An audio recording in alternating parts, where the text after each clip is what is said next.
সুপ্রিয় দর্শক, আপনাদের সকলকে আমন্ত্রণ জানাই পাবলিক টাইমস 24 আয়োজিত পাবলিক টক দেখার জন্য। আজ আমাদের সাথে রয়েছে এমন একটি বিষয় নিয়ে কথা বলবার জন্য বিশেষ কিছু ব্যক্তিত্ব, যাদেরকে আমরা সকলেই চিনি। এই দেশের বিশেষ করে যারা সঙ্গীত প্রেমী মানুষ, তারা সকলেই চেনেন, এবং এমনকি সঙ্গীত প্রেমীর বাইরেও যারা রয়েছেন তারাও এই মানুষগুলোকে সকলেই চেনেন। কিন্তু এই মানুষগুলো আজ যাকে নিয়ে কথা বলবেন, তিনি আজ আমাদের মাঝে নেই। আমরা কথা বলবো গুরু আজম খানের স্মৃতিচারণ নিয়ে। তার কর্মজীবন, বিশাল যে কর্মযজ্ঞ রেখে গেছেন দুনিয়াতে, সেটি নিয়ে কথা বলবো। তার জীবন বোধ সম্পর্কে জানবো, ওনার দর্শন বোধ সম্পর্কে জানবো, এবং সেটি জানবো ওনার খুব কাছে যে মানুষগুলো রয়েছিলেন, যারা দীর্ঘদিন আজম খান, যাকে আমরা পপ সম্রাট হিসেবে জানি, একজন কিংবদন্তি হিসেবে জানি, যিনি দুনিয়ার জীবনে অনেক কিছু রেখে গেছেন। তার সঙ্গীত জীবনে উনি অনেক কিছু রেখে গেছেন এদেশের মানুষের জন্য, এবং বিশেষ করে যার গান তার স্টল থেকে শুরু করে অভিজাত শ্রেণী ড্রয়িং রুমে পর্যন্ত বাস্তব, তেমন একজন মানুষ ছিলেন আসলে গুরু আজম খান।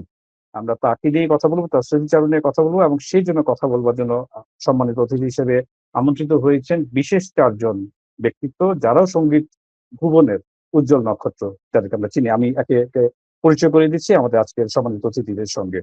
আমাদের সঙ্গে রয়েছেন ফিডব্যাক থেকে ফুয়াদ নাসের বাবু, লুৎফুল আহমেদ লাবু, নাসিম আলী খান এবং দুলাল জোহা।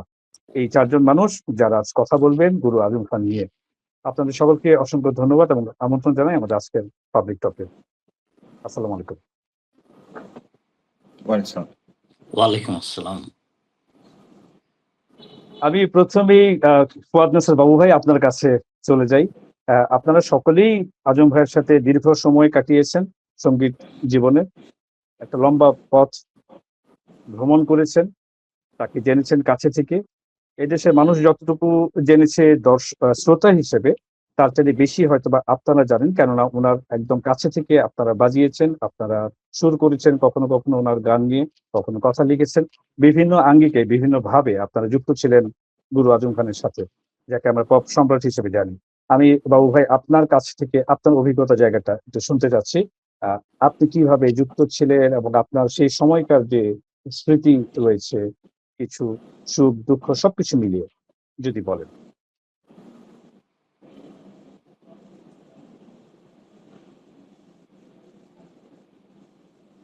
শোনা যাচ্ছে না তো কথাটা? আমি মিট করি। হ্যাঁ, স্মৃতি বললে তো অসংখ্য স্মৃতি চলে আসে। তারপর কিছু মনে হয় আমার বলা দরকার, সেটা বলার চেষ্টা করবো। আমরা তো গুছিয়ে বলতে পারি না। আমার সাথে আসলে আজম ভাইয়ের পরিচয়টা পারিবারিক ভাবে, মানে আমার বড় ভাইয়ের বন্ধু, আমার বড় দুই বোন, ওনাদের সাথে উনি গণসঙ্গীত করতেন স্বাধীনতা পরে শুরু থেকে, এবং উনি স্পন্দনও গাইতেন। পরে উনি উচ্চারণ করে এই যে বর্তমান যে উচ্চারণ আমরা দেখি। জি, হ্যালো, আমরা শুনছি, আপনি বলে যান। আচ্ছা, তো সেই গণসঙ্গীত থেকে উনি স্পন্দন ছেড়ে উচ্চারণ করলেন। তখন থেকে উনি রক গানের চর্চা শুরু করলেন, এবং ওনার আমি মনে করি উনি সৌভাগ্যবান যে আমার দেশের শ্রেষ্ঠ কিছু মিউজিশিয়ান, ব্যান্ড মিউজিশিয়ান, যেরকম ল্যারি, ইশতিয়াক, ইদু, কামাল, হ্যাপি, হাবলু, এদেরকে পেয়েছিলেন উনি তার ব্যাকআপ মিউজিশিয়ান হিসেবে। তো আমি সবসময় বলি এনারাই ছিলেন উচ্চারণের পাওয়ার হাউস। তো এই অবশ্যই ওনার সঙ্গীত, ওনার গান, এবং নীলু ভাই, উনি ছোটবেলার ফ্রেন্ড নীলু ভাই, আগে থেকে ছিলেন। এবং অসংখ্য গান নীলু ভাইয়ের সুরে, আজম ভাই যদি অনেকে না জানতে পারে, আজম ভাইয়ের অনেক গান নীলু ভাইয়ের সুর এবং লেখা। এই যে উচ্চারণ শুরু করলেন, তখন থেকে দেখছি। তখন যেখানে মঞ্চে বাজাতেন আমরা যেতাম, দেখতাম। প্রথম শোটা আমার মনে পড়ে কমলাপুরে একটা মাঠে উনি শো করছেন। সেখানে অবশ্য ড্রাম বাজাচ্ছিলেন সাদেক আলী ভাই, উনি ড্রাম বাজাচ্ছিলেন। যদি ওই সময় যদি কেউ শুনে থাকে জানবেন, সাদেক আলী ভাই বাজাচ্ছেন, এবং গিটারটা সময় জামানের হলে একবার হচ্ছেন জামান ভাই, উনি গিটার বাজিয়েছিলেন, এবং নীলু ভাই। ওটাই প্রথম দেখা আজম ভাইকে মঞ্চে দেখে। তখন তো থ্রিল একটা, আজম ভাই মানে একটা বাঙালি ছেলে এরকম চুল লম্বা, জর্জ হ্যারিসনের মতো, এবং গাইছে এরকম গান। এটা আমাদের শুনে স্বপ্নের মতো লাগতো বিষয়টা। এই দেখতে দেখতে একটা সময় এলো যখন ওনার এই যে পাওয়ার হাউস যেতে বলতাম, তারা কেউ বিদেশ চলে গেল বিভিন্ন কারণে, উচ্চারণ ছেড়ে গেল। তারপরে আমরা ডাক পেলাম, আমি, এই যে দুলাল জোয়া এখানে আছেন, দুলাল জোয়া, মুন্সি নয়ন, পিয়ারু খান, এই চারজন। তখন আমি অবশ্য বেশ বাজাতাম ওনার সঙ্গে। যে আমাদের ডাক পেলাম, এই থেকে আমরা, এটা বোধ হয় দুলাল 75-76 হবে না, এটা সম্ভবত 76 সালের দিকে আমরা শুরু করি, এবং দীর্ঘদিন বাজাই। পরে তো আমরা ফিডব্যাক করে আলাদা চলে আসি। তো এই যাত্রার মধ্যে আমি ওনাকে দেখতে পেয়েছি যে একটা মানুষ কিভাবে এত সাধারণ হতে পারে। আমরা আজকাল যে আহ, তারকা বলি, উনি তো তারকার থেকে অনেক বেশি ছিল, এবং উনি তারকার কোনো চিহ্ন বোধহয় দেখতাম না। সাধারণ মানুষ, লুঙ্গি পরে সকালে বাজারে যাচ্ছেন আর গেঞ্জি পরে ঘুরছেন, এ ধরনের একটা মানুষ, কোন রকম ভূমিকা নাই, কোনো কিছু নাই, কিন্তু যেহেতু মঞ্চে উঠছেন, হাজারো দর্শক তার জন্য পাগল হয়ে যাচ্ছে। তো এই একটা অদ্ভুত বিষয় খেয়াল করুন, যে একটা মানুষ এরকম দু রকমের চরিত্র কি করে হয়। একটা সাধারণ মানুষ আবার মঞ্চে গিয়ে আজম খান হয়ে যাচ্ছেন, এবং আমি জানি না সে সময় যারা আহ, ওনার শো দেখেছে স্টেজে, তারা আজকে বলতে পারবে যে কোন লেভেলে একটা পারফরমেন্স থাকতে পারে, কোন লেভেলে এই যে আহ, একটা জি, জি, এবং এটার এই যে মাত্রাটা কোন পর্যন্ত, কি মাত্রায় হতে পারে একটা মানুষের সঙ্গীত শিল্পীর পারফরমেন্স, সেটা আমরা লক্ষ্য করেছি। এবং সেটা দেখি নাকি আমরা বড় হচ্ছি, উনি জনপ্রিয় হচ্ছেন, আরো বেশি লোকের কাছে যাচ্ছেন। এবং আমার মনে হয় এই আমাদের জয়েন করার কিছুদিন আগে আহ, একটা ইপি বের করেছিলেন না, 45 RPM এর। এক পাশে বোধহয় ছিল সালেকা মালেকা, আর পাশে ছিল বোধহয় ঠিক মনে পড়ছে, এই গানটা প্রচুর বিক্রি হয়েছে, রেকর্ডটা। এবং এটা আমার জানা মতে প্রচুর, এই রেকর্ডটা প্রচুর ইন্ডিয়ায় বিক্রি হয়েছে, কলকাতায়। কলকাতায় অনেক অসংখ্য রেকর্ডটা বিক্রি হয়েছে, এবং তারা বহু আগে থেকেই জানতো, আমরা যেভাবে জানতাম আজম খানকে, তারাও আজম খানকে জানতো। যদি পরে ধারাবাহিকভাবে আজম ভাইয়ের উপস্থিতি ছিল না পশ্চিমবঙ্গে। তো প্রথম রেকর্ডটা আমি জানি যে সালেকা মালাকে নিয়ে একটা নতুন জোয়ার চলে এসেছিল পশ্চিমবঙ্গে। ওনার সঙ্গে আহ, আহ, সাদেক ভাই বাজাতেন। প্রথম ড্রামার মনে হয় সাদেক ভাই ছিলেন। সাদিকের প্রথম ড্রামার সাদিক ভাই, হ্যাঁ সাদিক ভাই। নীলু ভাই, ছাইদুলও তো বাজাইতো। সাদিক পরের দিকে। সবচেয়ে মজার ব্যাপার, হ্যাঁ, সবচেয়ে মজার ব্যাপার হচ্ছে গিয়ে তখনকার যে ব্যান্ড ছিল কয়েকটা, মনে হ্যাঁ। করো যে একদম প্রথম যে ব্যান্ড ইংরেজি গান যারা করতো, ওরা কিন্তু সিরিয়াসলি আজম ভাইকে মানে সাপোর্ট দিয়েছে। সেটাই বললাম, ফ্যান্টাস্টিক। আরে আজম ভাইয়ের গান আজকে এই পর্যায়ে, এই জনপ্রিয়তা পাওয়ার পিছনে এই ওই গুণী লেভেলেই মিউজিশিয়ানদের আছে। ভূমিকা অনেক বেশি। এবার অনেক এদের যে মিউজিকটা, এই যে ইনিশিয়াল কেয়ার ব্যান্ড ছিল, ওই যে সেটআপটা এসে ওনার সাথে বাজাতেন, অদ্ভুত, অদ্ভুত। এবং এরা এই এই গানগুলি নতুন করে অ্যারেঞ্জ করেছিলেন, ওয়েস্টার্নাইজ করে, যেটা সাথে আজম ভাইয়ের গলা এবং এই সুর ও বাণী, একটা অদ্ভুত জিনিস সৃষ্টি হয়েছিল, এটা আমি বলতে পারবো না। আজকে আজকে আমরা এটা কল্পনা করতে পারি না সেই সময়কার জন্য এরকম একটা মিউজিক, এই উন্মাদনাটা আমি আসলে এই আর দেখি না। এই পরবর্তী ওই জিনিস আর হবে না। 55 বছর চলে গেছে, বা এত চলে গেছে, আমি আমি ওই জিনিসটা ফিরে পাই না কোথাও। ল্যারির বাজানো অনেকগুলো গান আছে, মানে হ্যাঁ। বাংলা গানের মধ্যে এমন কিছু গিটার পিস বাজায় গেছে ল্যারি, যেটা অসাধারণ। মানে অসাধারণ। মানে কি ওই পিসটা ওই গানের জন্যই মনে হয় ছিল, হ্যাঁ। এত সুন্দর মানে কম্পোজিশন হয়েছিল। রাইট। মারাত্মক মারাত্মক। মানে একটা অন্য ঘরানার ছেলে আইসা এই বাংলা গানটাকে, বাংলা রক গানটাকে কোন লেভেলে নিয়ে গেছে গিটার বাজায়, এটা চিন্তা করা যায় না। যাক, আলোচনা চলুক, আমি অন্যান্য বক্তারা বলুক তাদের কথা, আমি আবার পরে বলবো। ধন্যবাদ। আমি লাবু ভাই আপনার কাছ থেকে একটু আসি, লাবু ভাইয়ের কাছে শুনে তারপর আমি দুলাল ভাই নাসিম ভাইয়ের কাছে আসি। সেটি হচ্ছে যে আপনার তো একটা গান আছে, আপনি একটি আছে কিনা আমি ঠিক বলতে পারছি না, তবে আজম ভাইয়ের জন্য আপনি গান আহ, শুরু করেছেন, হ্যাঁ, লিখেছেন, সেই আমি বিষয়ে দুটা একটু গান বলেন এবং করেছিলাম। আপনার স্মৃতিচারণ নিয়ে। জি। আমি দুটা গান করেছিলাম আজম খানের।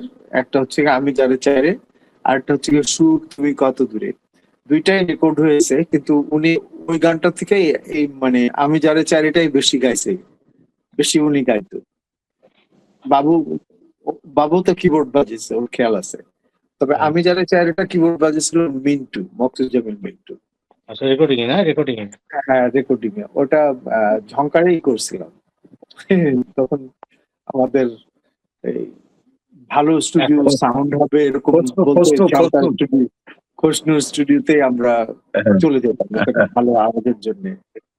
তো ওখানে ওইটাই করছে। আর আজম ভাইয়ের সঙ্গে আমার যেসব বিউটিফুল জিনিস যেগুলো আছে সেটা হচ্ছে গিয়া, ওনার সঙ্গে আমি যখন বাজাতাম তখন আমরা প্রায় পিকনিকে চলে যেতাম।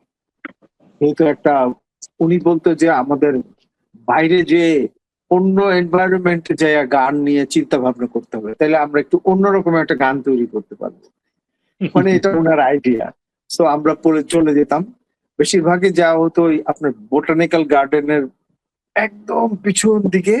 ওখানে একটা পুকুর ছিল, পুকুরের পাশে একটা বট গাছ ছিল। আমরা ওই বট গাছের নিচে বসে মানে গিটার নিয়ে বসে গান টান গাইতাম। তারপরে খাবার টাবার বেশিরভাগই দেখা যেত যে আরো অনেকেই পিকনিক করতে আসছে, দেখা গেল যে আমরা ওদেরও খাবার শেয়ার করতেছি। মানে দ্যাট ওয়াজ ফান। ওই সময় উনাকে চিনতো সবাই।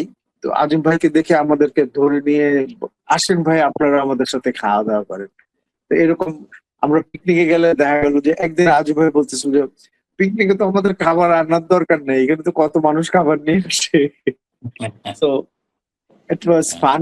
আমরা পিকনিকে যাই, পিকনিকের দাওয়াত পাইতাম আর কি। তো ইট না, ওয়াজ ওয়ান্ডারফুল। ওনার মানে রসবোধ সাংঘাতিক ছিল। আরে ফ্যান্টাস্টিক। মজা মজা কথা বলতেন। হ্যাঁ, না উনি খুব ধীরে সুস্থে কথা বলছে। ও কি করতেছো তুমি, তুমি তো আজকে আসবা না মনে হয়, মানে এরকম আর কি।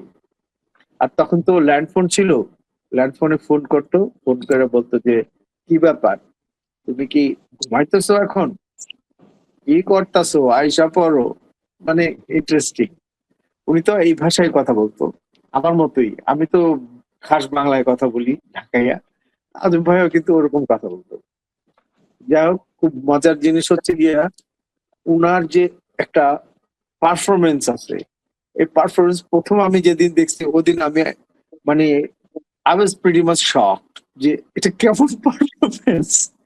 মানে এটা আমি আই কান্ট এক্সপ্লেন। যারা দেখছে ওনারা বুঝবেন যে উনি এমনি নর্মাল মানুষ সবকিছু ঠিক, কিন্তু যখন গান গাওয়া আরম্ভ করতো তখন যে কি যে একটা পারফরমেন্স দিত, আনবিলিভেবল। এবং মানুষ ওইটা দেখে স্ট্রেট পাগল হয়ে যেত। এটা একটা অদ্ভুত জিনিস। মানে ওনার সাথে আমার প্রথম শোটা ছিল বিটিভিতে। টিভিতে উনি একটা গানের অনুষ্ঠান করেন, তখন ওই বিটিভির অনুষ্ঠানে আমি বাজিয়েছিলাম। ওখানে ইন্টারেস্টিং ব্যাপারে আরেকজনের সঙ্গে আমার পরিচয় হয়েছিল, সেটা হচ্ছে গিয়ে মনসুর আহমেদ, মানে মানামের বাবা। উনি উনি আয়সা সাইড দিয়ে আয়সা বলছে, "এই, তোমার হাত তো খুব সুন্দর।" মানে বলছে তোমার হাত তো খুব মিষ্টি। তা আমি থ্যাংক ইউ দিছিলাম ওনাকে। অনেক স্মৃতি, অনেক স্মৃতি আজম ভাইয়ের সঙ্গে। আজম ভাই বলতে গেলে আজম ভাই ওয়াজ মাই স্কুল। উনি আমার স্কুল ছিলেন। এবং আজম ভাইয়ের যত গান রেকর্ডিং হয়েছে উনি কিন্তু আমাকে ডেকে ডেকে এনে আমাকে বলছে যে তুমি গিটারটা তুমি বাজাবা। তো অনেকের গানেও আমি গিটার গুলি যে বাজাইছি। অন্যের কম্পোজিশনও আজম ভাইয়ের গান যতগুলো আছে ওগুলো আমারই বাজানো। কারণ আজম ভাই চাইতেন আমি উনার গানে বাজাই।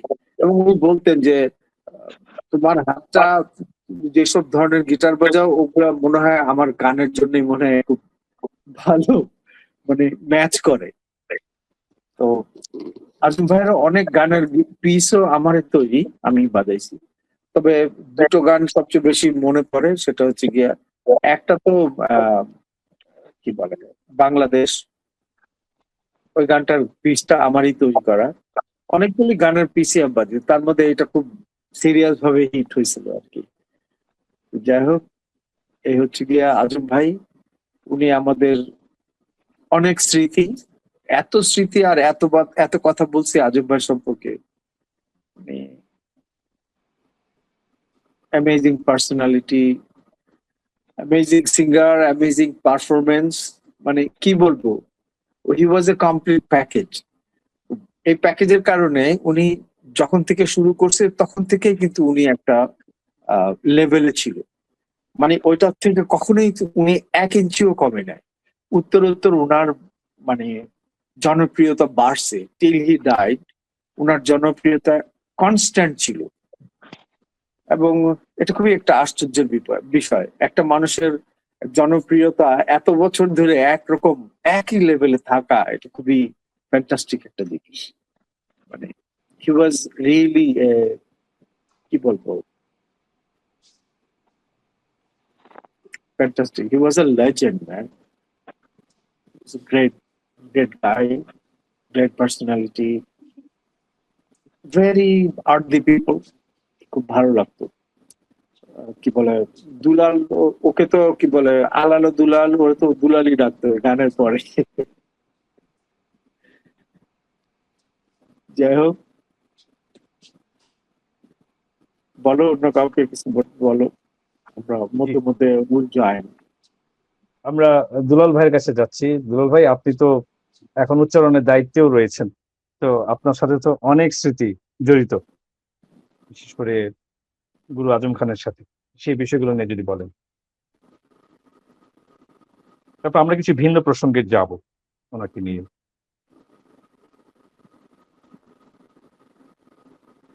দুলাল কই?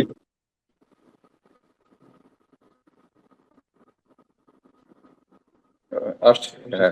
পাশে হচ্ছে, এই যে এসছে। জি দুলাল ভাই, জি ভাইয়া। আপনি জি আপনি আপনি শুনছিলেন বোধহয়, আমি বলছিলাম আপনার সাথে তো অনেক ধরনের স্মৃতি জড়িত, এবং আপনি বর্তমানে উচ্চারণের দায়িত্বেও রয়েছেন। সেই পপ সম্রাটের ব্যান্ড যেটি, সেটিকে আপনি ধরে রেখেছেন এখন। সবকিছু মিলিয়ে আপনার জায়গা থেকে, আপনার মূল্যায়নের জায়গা থেকে যদি কিছু বলেন। আচ্ছা, আমি প্রথম কোশ্চেনগুলি শুনিনি, বাট বুঝতে পেরেছি যে আজম ভাই সম্বন্ধে কথাবার্তা হচ্ছে। কিছুটা শুনি, কিছুটা শুনি না। তো আজম ভাই হলো আমার অনেক ছোটবেলার থেকে দেখা আজম ভাইকে, কারণ আমি ওই মতিঝিল কলোনিতে থাকতাম, উনি কমলাপুর থাকতেন। তো সবসময় দেখা হতো আর কি। যাই হোক, ওনাকে মিউজিক করার আগে, উনি যখন সঙ্গীত জীবনে আসলেন তার আগের থেকে দেখেছি। এখানে একটা ইন্টারেস্টিং জিনিস ছিল, আমি মাঝখানে ভুলে যাব দেখে বলতেছি। কমলাপুরে নাটক হতো, বুঝছেন? ওখানে একটা মাঠ ছিল, নাটক হতো। তা আমরা তখন ছোট, আমরা ভাই বোনরা সব নাটক দেখতে গিয়েছি। তো ওখানে দেখলাম একটা ভদ্রলোক, সাহেব আর কি, ক্যাপ পরা, নাটকের একটা অংশ আর কি সাহেবের। তো আমি বিশ্বাস করছিলাম উনি একজন সাহেব, কারণ অনেক ছোট তো। এত সুন্দর ছিলেন, একদম মানে পুরো সাহেবের মতন। তো পরবর্তীতে আস্তে আস্তে বড় হলাম, তো আমাদের পদচারণা সবসময় এই জসীমউদ্দিন রোড দিয়েই যাওয়া আসা হতো। যেহেতু কলোনির ছেলে, আমরা সবসময় দল বেঁধেই থাকতাম। তো যেটা হয়েছে 25 তারিখের রাত্রে, যে যখন আপনার এই যে আহ, পাকিস্তানি আর্মিরা অ্যাটাক করে, তখনকার একটা ঘটনা বলি। সেটা হলো, আমাদের বাসাটা ছিল একবারে রাস্তার পাশেই। তো জানলা দিয়ে দেখতেছি যে আজম ভাই তার 10-12 জন ফ্রেন্ড নিয়ে সবাই দৌড়ে এসে ওই বিআরটিসির বাস কিছু বের করে ওখানে ব্যারিকেড দিল আর কি। তা আজম ভাইয়ের কিন্তু মুক্তিযুদ্ধ শুরু ওখান থেকেই আর কি। তারপর তো আজম ভাই মুক্তিযুদ্ধে চলে গেলেন, মুক্তিযুদ্ধের থেকে ফেরত আসলেন, বিশাল লম্বা চুল, জর্জ হ্যারিসন। তা আমাদের কলোনি, আমাদের বাসার সামনে মাঠেই বসতেন আর কি ওনারা। এক সাইডে ওনারা বসতেন, আরেক সাইডে আমার বড় ভাইরা বসতেন। তো ওনারা অনেক রাত পর্যন্ত আড্ডা মারতেন। হ্যাঁ। তো তখন আমি গান টান শুনিনি, তো হঠাৎ একদিন টিভিতে দেখি আজম ভাই গান গাচ্ছে।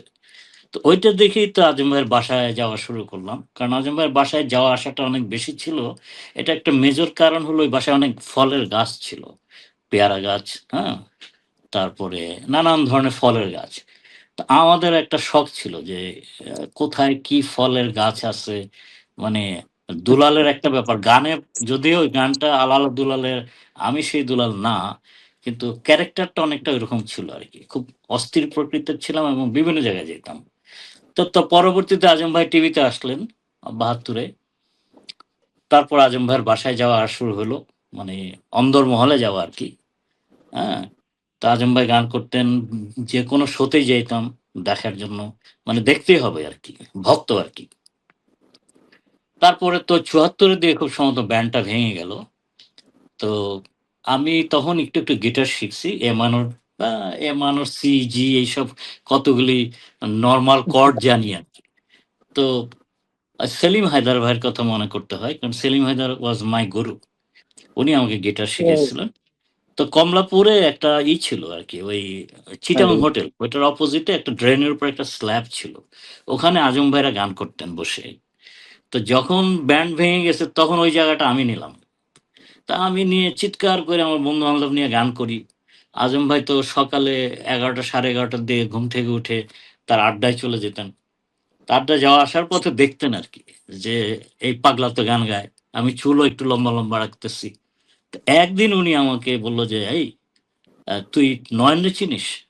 নয়ন হক মুন্সী।" বাবু আমাদের নয়ন আরকি। জি। নয়ন হক মুন্সীর কথা বলল যে, "তুই যা, নয়নকে বল, যেহেতু তুই গিটার বাজাস, নয়নও গিটার বাজায়। চল আমরা একটা ব্যান্ডটাকে রিফর্ম করা যায় কিনা?" আমি তো মহা খুশি। আরে আজম ভাই বলছে গিটার আ আ তার ব্যান্ড করতে চায়। তা আমি আমার গিটার নিয়ে সাথে, সাথে নয়নের বাসায় গেলাম। এটা ভেরি ইন্টারেস্টিং একটা জায়গা। মানে আলাল দুলালের একটা পার্ট আরকি।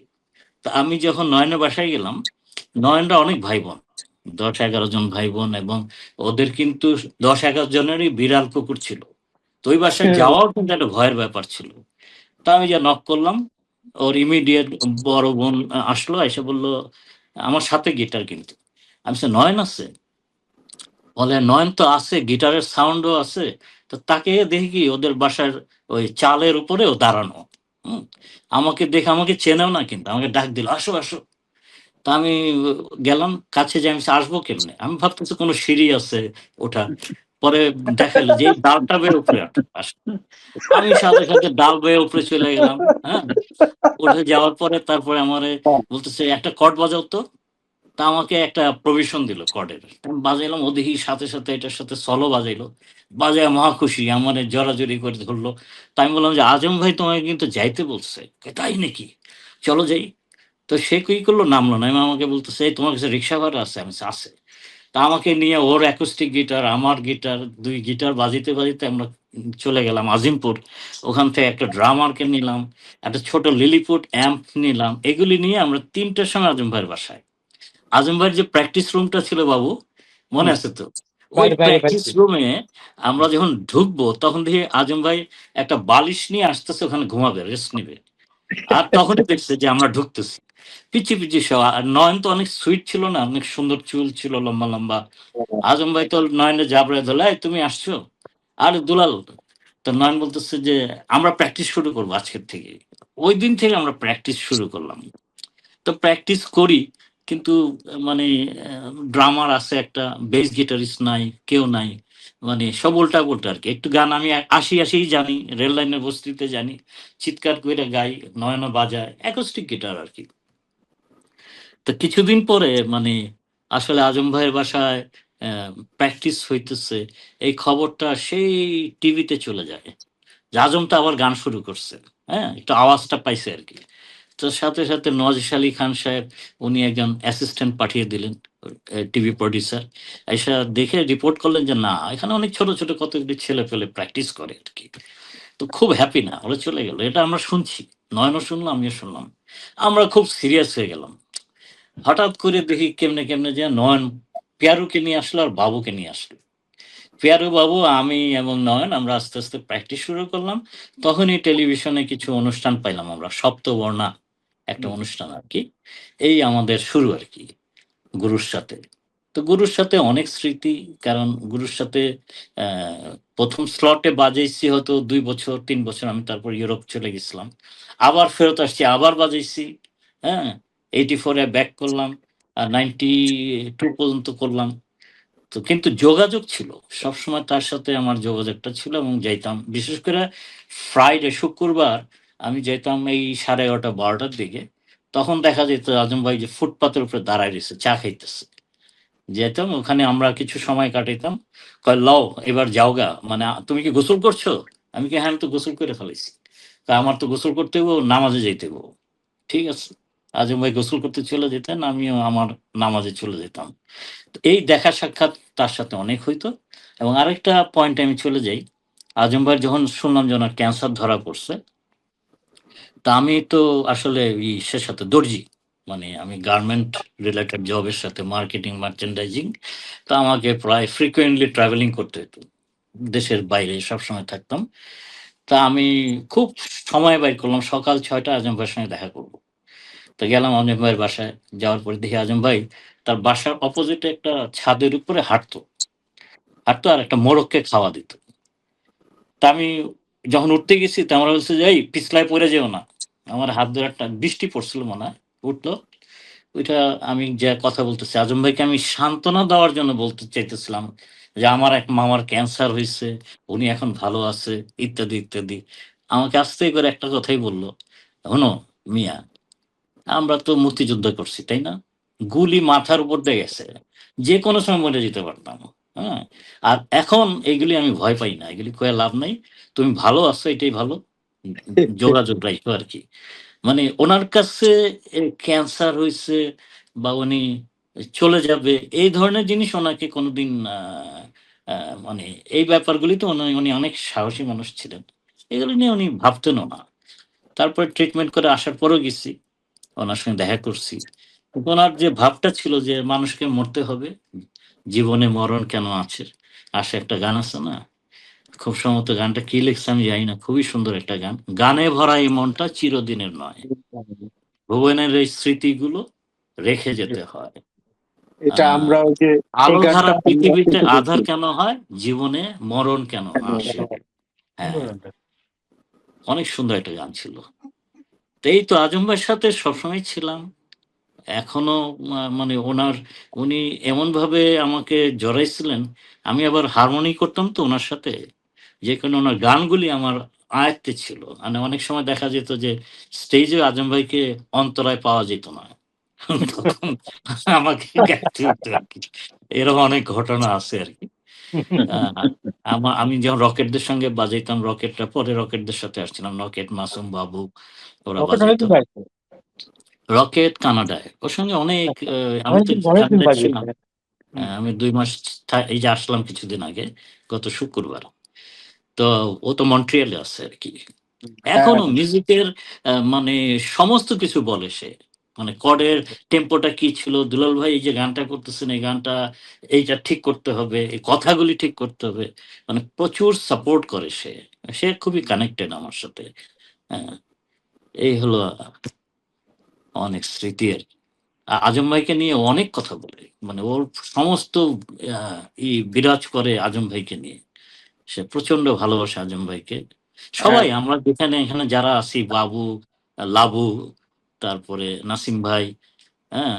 আমি, পেয়ারু আমরা সবাই কিন্তু ভালোবাসার হ্যাঁ, থেকে আসছি। আজকে যে হ্যাঁ, ব্যান্ডটায় আসছি এটা ভালোবাসার থেকেই আরকি। প্যাশন, আমার প্যাশন। কাছে আমার কাছে মনে হলো উচ্চারণ তো এর আগে আরো কিছু বাচ্চারা বাজাইতো। রেবেল, তারপরে জুবরান, ইরফান, তপু। তো আনফরচুনেটলি গত বছরই মারা গেল ২ জন। মানে I was ভালো very করে, shocked, ভালো করে। খুবই শকড হইলাম এবং ভাবলাম যে আজম ভাইয়ের গানগুলি কি হারাই যাবে? তখনই এই যে আমরা একটা রিফর্মিং চিন্তা করলাম আরকি। এই করি আরকি। আজম ভাইয়ের গানগুলিকে করি। ধরে আ রাখা। হ্যাঁ, আরেকটা জিনিস আমি গত বছর অক্টোবরে টরন্টো গেছিলাম। বুঝছো? অদ্ভুত ব্যাপার হইলো ওখানে যে ক্রাউড ছিল, হাজার খানেক ক্রাউড। আমি গান করিনি। আমার করার কথা ছিল। মানে যেকোনো কারণে হয়নি। টাইমের একটা কারণে। তো তখন আমি ফিক্সড করে গেছিলাম বা লাবু তোর গানটা গাবো। আমি যারে চাই রে। মিউজিশিয়ানও রেডি হয়েছিল। আমি প্র্যাকটিসও করছিলাম। তো সময়ের অভাবে এটা হয়নি। কিন্তু ওখানে যে ক্রাউডটা ছিল আনবিলিভেবল। মানে সবাই যেন ইয়াং হয়ে গেছে। মানে কেউ 60, 65 কিন্তু সবাই লাফাচ্ছে। এই ১,০০০ লোক গান করতেছে। মানে আমার কাছে অদ্ভুত লাগছে ব্যাপারটা আরকি। যে আজম ভাইকে যে মানুষ কত ভালোবাসে এখনো সারা পৃথিবীময়। আমি ওইটা টরন্টো দেখছি। আই এম সিউর এটা আমেরিকাতে অনেক বেশি সব জায়গায়, বা সব জায়গায়। যেখানে অস্ট্রেলিয়া। বাঙালি আছে, অস্ট্রেলিয়াতেও আমি একবার হ্যাঁ, গেছিলাম গান করতে। যেখানে শুধু বাঙালি আছে। আজম ভাইয়ের গান করার জন্য গেছিলাম। মানে আমার ফ্রেন্ড আমাকে ইনভাইট করছিল, শর্ত হলো একটাই, আজম ভাইয়ের গান করতে হবে। তা আমি তো মিউজিশিয়ান নিয়ে যাওয়া যায় না, আমি তখন পার্থ মজুমদার যে আছে ওকে হ্যাঁ। দিয়ে 21টা ট্র্যাক করছিলাম। ওরে ওই ট্র্যাক বাবা। দিয়ে আমি ওখানে খালি গিটারটা রিদেম দুই একটা সলো বাজাইছি, গান করছি আর কি। তো ওখানেও ক্রাউডরা সবাই একসাথে গাইতেছিল আর কি। তো আজম বোঝা ভাই গেল যে আসলে সারা পৃথিবীময় আজম ভাইয়ের গান এখনো ছড়ায় আছে এবং বাংলা ভাষাভাষী প্রত্যেকটা যেখানে আছে। ব্যান্ডই একটু হলেও চেষ্টা করে, খুব সম্মানের সাথে আজম ভাইয়ের গানটা করে আর হ্যাঁ, কি। হ্যাঁ, একদম তাই। হ্যাঁ, এটা ঠিক। যে আমি এটা একটু ঠিক। বেশি সময় নিয়ে নিছি মনে হয়, না, অনেক না, না, না, একদম fine. মানে একদম ঠিক মেমোরি আছে। তো ব্যাপার না। আসলে খুব মনে হয় আর কি। হ্যাঁ, আজম আর ভাইয়ের মূলত সঙ্গে আজকে যখন বাজাতে আপনারাই যাই, কথা বলবেন। একটা একটা মূলত জিনিস বলি, যেটা নাকি আমাদের আগে এই ব্যান্ডের অনুষ্ঠানটা যারা ব্যান্ডে করতো, ব্যান্ড বাজে মানে ব্যান্ড সঙ্গীত করতো, তারা সবাই এই একটা জিনিস খুব সাফার করছে। এই জিনিসগুলো আমরা এখন বলি না, কিন্তু এগুলো একসময় ছিল। তা আমাদের যে অনেক উন্নতি হয়েছে, এটা হচ্ছে গিয়ে তার একটা জিনিস, সেটা হচ্ছে গিয়ে আমরা অনুষ্ঠানে গেলে পয়সাটা যে পাবো এটা কোনো শিওরিটি ছিল না। কারণ শোর পরে পার্টি কিন্তু পালা যেত। এবং আজম খানের সঙ্গে যাই আমি বাজেতে গিয়া বেশ 2টা শোর, টাকা কিন্তু পাই নাই। মানে পার্টি এটা পালাইছে। কিন্তু লাস্টে গাড়িও থাকতো না নিয়ে আসার। মানে এই জিনিস সাফার করছি আমরা, অনেক অনেক করছি। হ্যাঁ, তো হ্যাঁ, হ্যাঁ, আজম ভাইয়ের সঙ্গে এটা, আজম ভাইয়ের শোর কথা মনে হলে পরে আমার এটা মনে হয় যে উল্টা অনেক জায়গায় বাজিতে গেছিলাম, ওখানে শোর পরে যে মানে পার্টি পার্টি কিন্তু চলে গেছে ঘুমাইতে, 4টা বাজে। আমরা আজম ভাইরে বললাম যে আজম ভাই চলেন যাই গিয়া, আজম ভাই দাঁড়াও পয়সা নিব না, কিছু বলে নাই। আমি বললাম, "আচ্ছা, আচ্ছা।" তারপরে ঠিকই খবর টবর দিয়ে ওই লোকেরা আনাইছে। ও বলছে যে একটুখানি সমস্যা হয়েছে, আমি আপনার এটা পাঠাই দিই। আচ্ছা ঠিক আছে, তখন আমরা চলে আসি। পরে ওটা দিতে কিনা আমি জানিও না। মানে এটা একটা অবধারিত জিনিস ছিল। এটা প্রত্যেকটা ব্যান্ড, আমাদের দেশের যতগুলি ব্যান্ড আছে, পুরোনো ব্যান্ড, কেউ এই জিনিস সাফার করে নাই আমি বলতে পারবো না। Each and everyone suffered this problem. I know তোমরা সবাই এটা সাফার করছো। এটাই তো, সেখান থেকে টার্মিনাল গুলি আসছে, খ্যাপ, নিক্ষেপ, আক্ষেপ। একেবারে। না না, প্রথমটা হচ্ছে প্রক্ষেপ। প্রক্ষেপ মানে প্রফেশনাল খ্যাপ, সবচেয়ে ভালো। তারপর হচ্ছে খ্যাপ, হ্যাঁ, তারপরে হচ্ছে আক্ষেপ, আক্ষেপ। আক্ষেপ মানে না, তারপরে হচ্ছে সংক্ষেপ। সংক্ষেপ। সংক্ষেপ, অর্ধেক হ্যাঁ। দিন ফেরার দিয়ে। তারপরে আক্ষেপ মানে স্যাটিসফাইড হলাম না। তারপর হচ্ছে নিক্ষেপ, একবারে রীতিমতো তুলে ফেলে দিচ্ছে। আমরা একবার জোনাকিতে শো করছি, করার পরে ওই ছেলে ভাই গেছে। তা আজম ভাই বাসায় আসছে, তাই আমি আজম ভাই, পেয়ারু বলতেছে, আজম ভাই আমাদের টাকা, না টাকা তো দেয়নি, তবে ও দিবে। তখন বিকাল বেলা দেখলাম যে কতগুলি ছেলে পেলে ওই ছেলেটাকে ধরে নিয়ে আসছে আর কি, মারতে মারতে টাকা নিয়ে ভাইয়ে যাবে। পরে যাই হোক কিভাবে কেমনে দিছে, তখন তো আমাদের কাছে টাকাটা বড় জিনিস ছিল না। মানে বিশেষ করে নয়নের সাথে থাকা মানে মিউজিক, আর কিছু না। নয়ন কোথা দিয়ে টাকা কি একদিন দেখি কি কোনো খবর নেই। খুব সম্ভবত রাজশাহীতে গেছিল নয়ন, তো আমি যাই, সে আমাদের বক্সিবাজারে আমি থাকি বাসায়। তো দেখি রাত্রে 9:30 সে হাজির, সেই গিটারটা রাইখাই পকেট থেকে খালি টাকা বের করতেছে, আমার বিছনার উপরে রাখতেছে। দেখছো কত টাকা, আর হাসতেছে হা হা কইরা। আমি বলছি, কোথায় গেছিলাম? কয় রাজশাহী। তো যাই হোক, আমার রাতে খাওয়া দাওয়া করলাম, সেই মিউজিক করলাম, সকালবেলা যায় একটা সানগ্লাস কিনলো গোল, বাইতুল মোকরম থেকে কিনে আসছে, আইসা বাসায় এসে আবার প্র্যাকটিস করতেছি। তো কতক্ষণ পরে বলে কি, আমার সানগ্লাসটা কই? আমি বলছি, কেন তোমার সানগ্লাস? দেখা গেল যে ওই সানগ্লাসের উপরে বসে রয়েছে, ওটা ভাঙ্গা চুরমার হয়ে গেছে। নয়নের ঘটনা, কত রকম ঘটনা। হ্যাঁ, তা আরেকটা আমি শর্ট করে যাই, এটা রাজশাহী ইউনিভার্সিটিতে, হ্যাঁ, শোটা ছিল। রকেট ছিল, মাসুম ছিল, আমি, বাবু। তো রাজশাহী ইউনিভার্সিটির দিকে সবচেয়ে বড় অডিটোরিয়াম বাংলাদেশের, হ্যাঁ, আমরা মনে হয় সবাই জানি। প্রায় 10,000, 11,000 লোকের বসার ব্যবস্থা। তো আজম ভাই প্রথম গেছেন।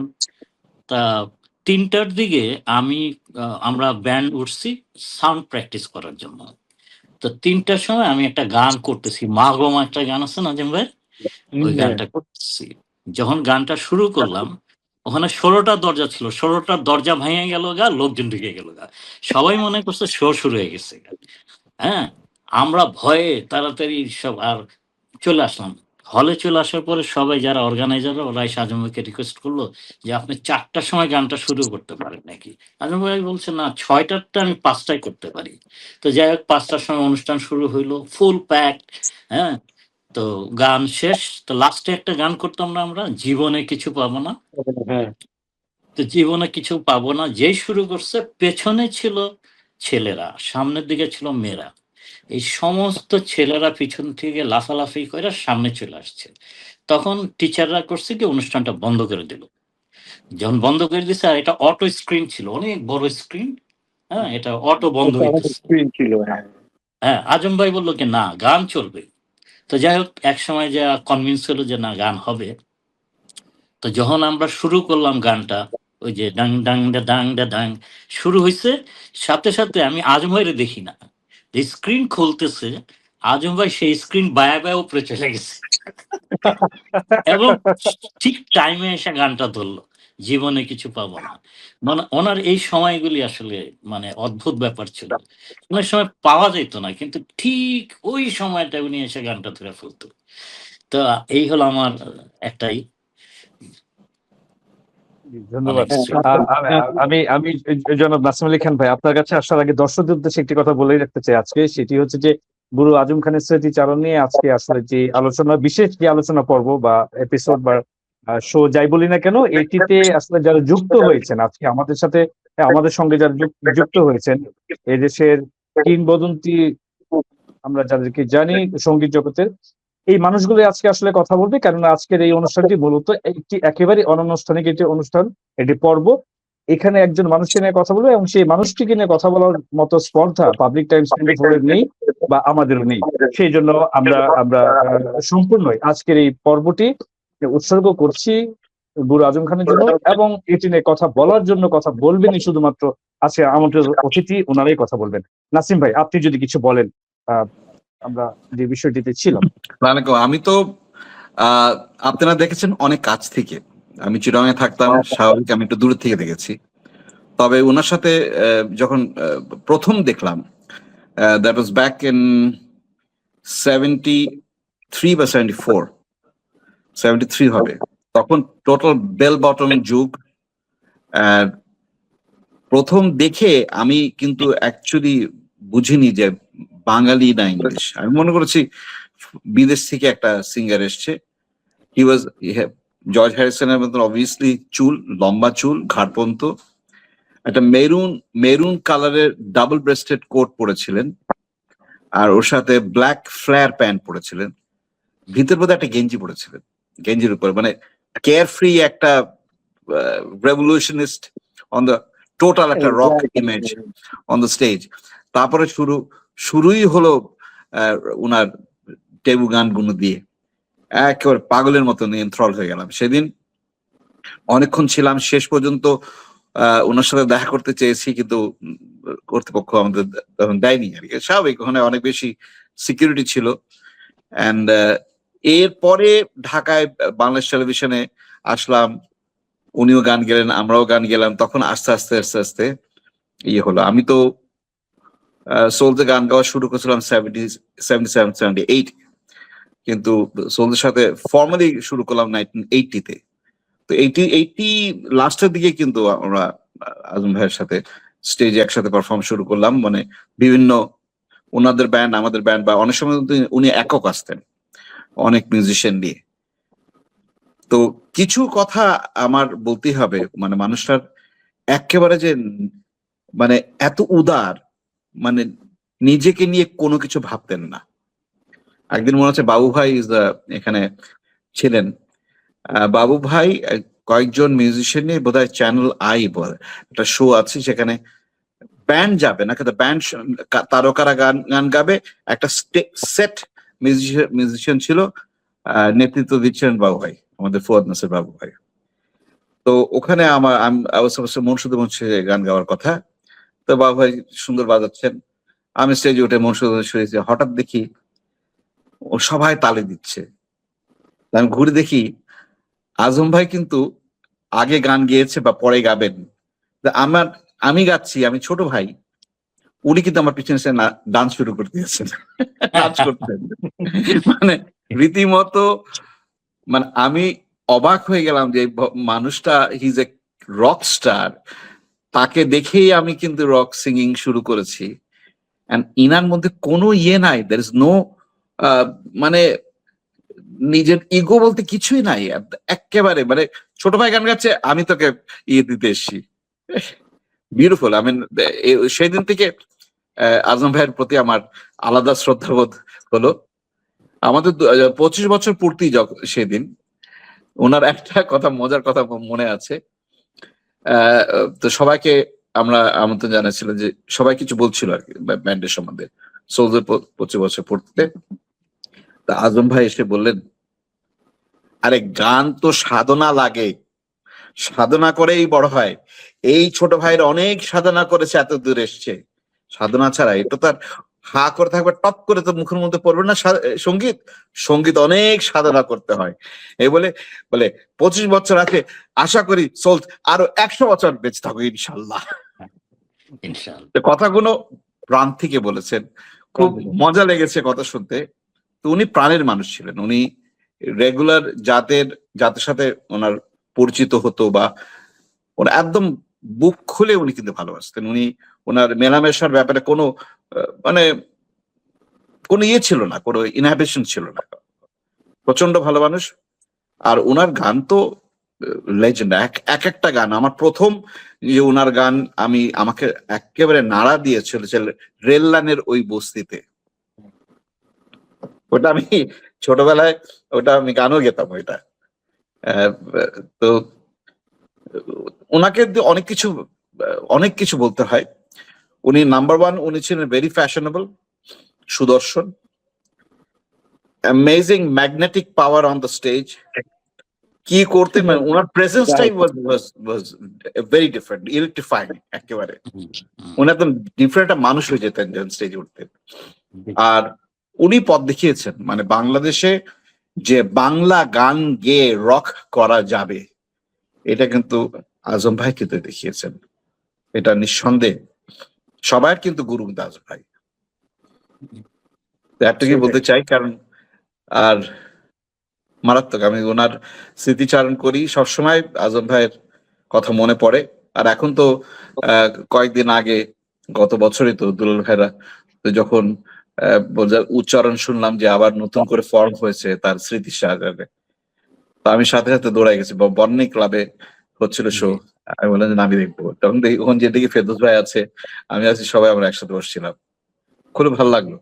আর আপনারা ব্যান্ড যে করেছেন, আপনারা চালিয়ে যাচ্ছেন, রিভাইভ যে করেছেন, দিস ফ্যান্টাস্টিক। আর আমাদের এখানে যারা আছে, যেমন লাবু বা বাবু ভাই, সবাই কিন্তু তার সাথে কিন্তু মিউজিক করেছেন, আপনারা সবাই করেছেন।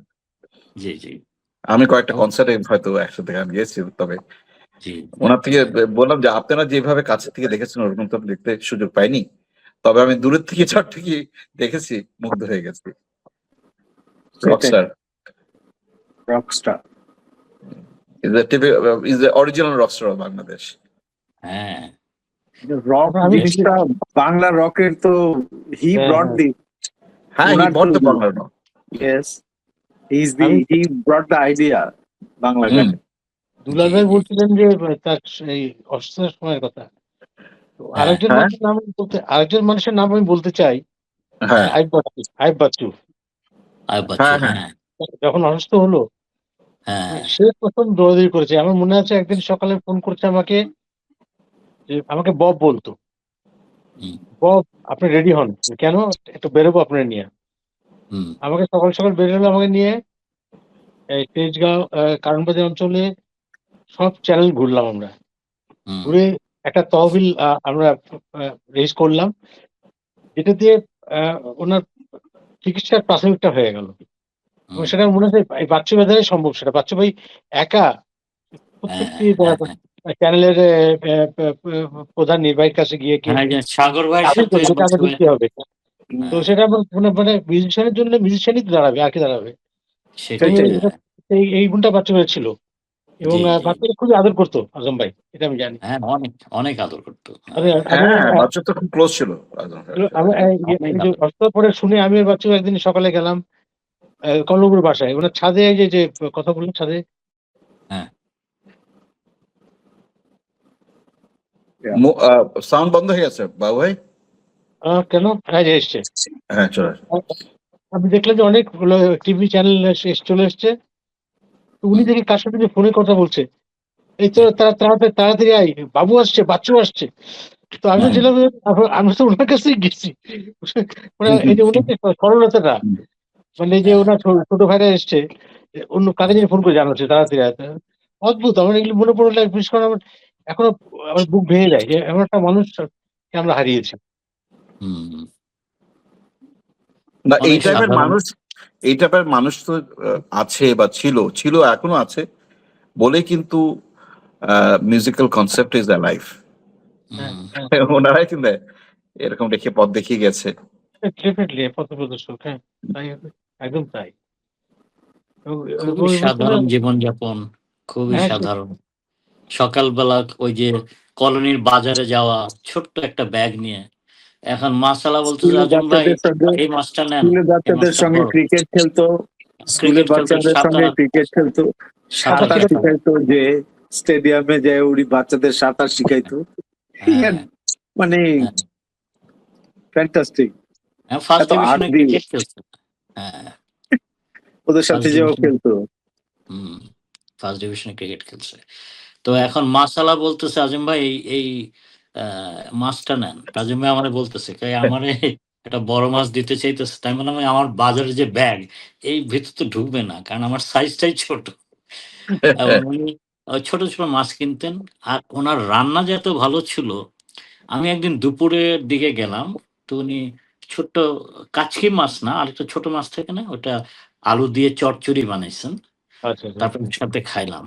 মা, ও এত টেস্টি, আনবিলিভেবল। আমি তো ২ প্লেট খাইলাম। আমি বলছি, "আজম ভাই আপনি এত সুন্দর রান্নাও করতে পারেন?" কয়, "ধুরে মিয়া রান্নাও আর কি, খাও।"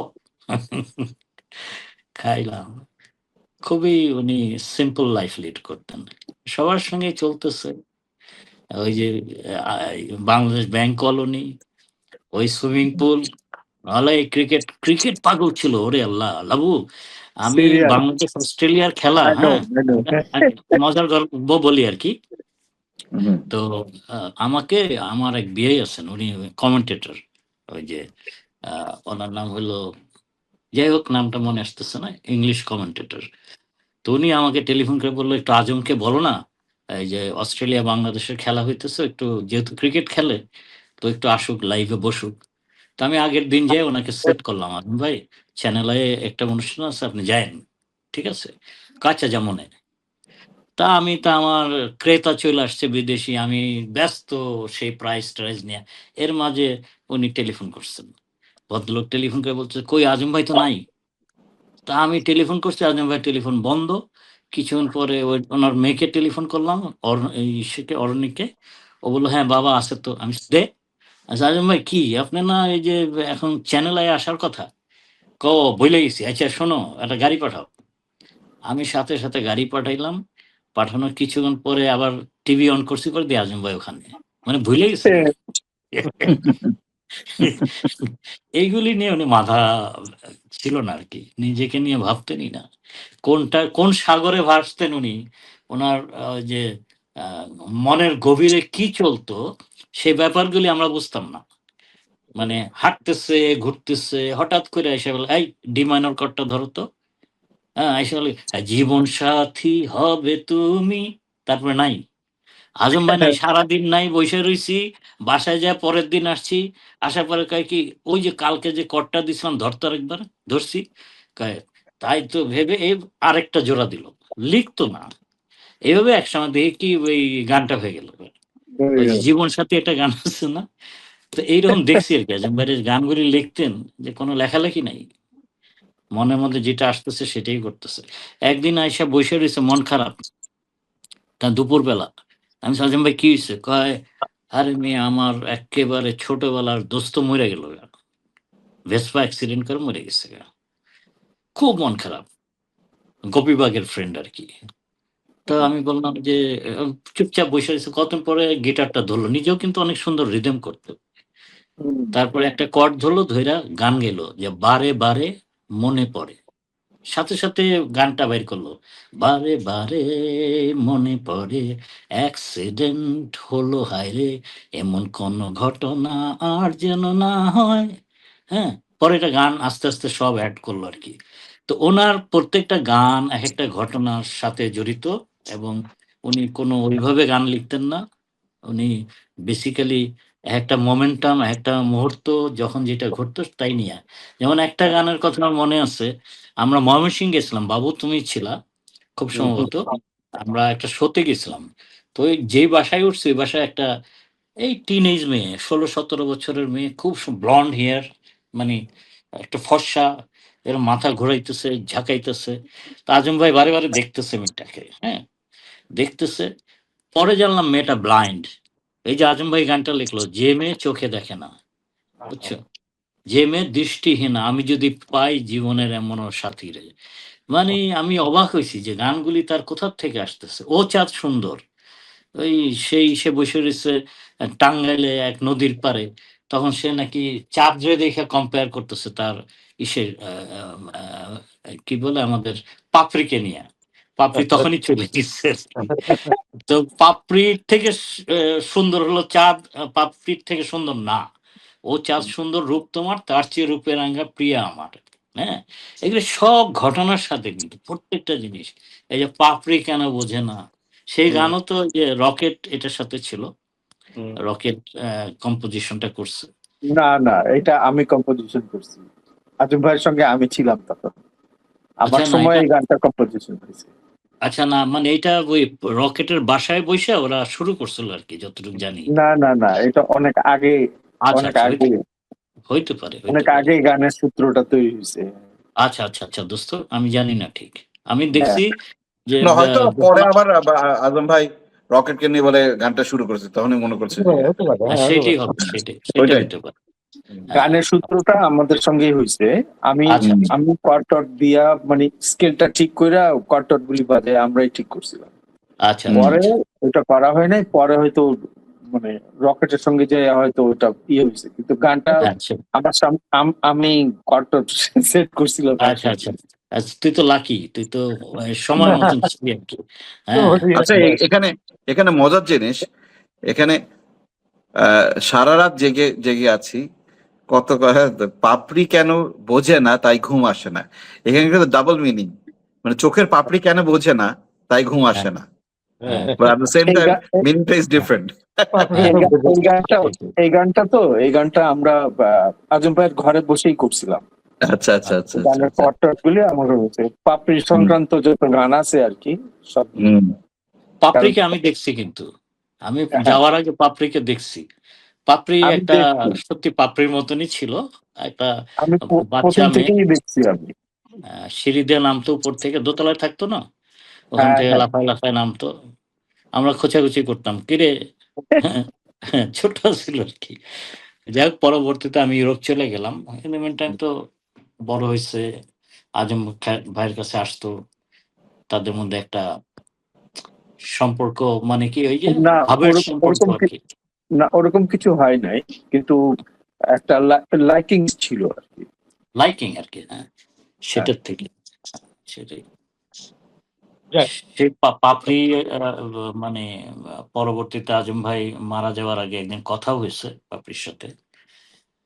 হ্যাঁ, হ্যাঁ আমি অনেক জানি। স্মৃতি, অনেক স্মৃতি। হ্যাঁ, যাক, যাও, এটা অন্য চ্যাপ্টার, কথা। আমরা গানেই আমি থাকি। একটু একটু ভিন্ন একটা প্রসঙ্গে আমি আসি, জনাব ফুয়াদ নাসের বাবু ভাই, আপনার কাছে এই প্রশ্নটি আসলে সবার কাছেই এটি একটি ইউনিক কোশ্চেন বলতে পারি বা কমন প্যাটার্নের প্রশ্ন বলতে পারি। যেহেতু আপনারা সবাই শিল্পী এবং দীর্ঘ সময় ধরে বাংলাদেশের শ্রোতাদেরকে গান শুনিয়ে মুখরিত করে রেখেছেন, আপনাদের গানে আমরা উন্মাদ হয়েছি, আপনাদের গানে আমরা বিমোহিত হয়েছি।